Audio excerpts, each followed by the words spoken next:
त्यांच्या या भावना व्यक्त करण्याचा प्रयत्न करतोय।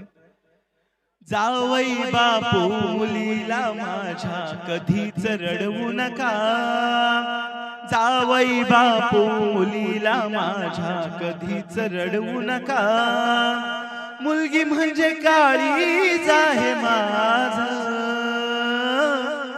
काळजाला दुखवू नका, माझ्या काळजाला दुखवू नका। लग्न मंडपी बोलतो म्हणून तुम्ही रागावू नका, लग्न मंडपी बोलतो म्हणून तुम्ही रागावू नका, मुलगी म्हणजे काळीज आहे माझं, काळजाला दुखवू नका, माझ्या काळजाला दुखवू नका।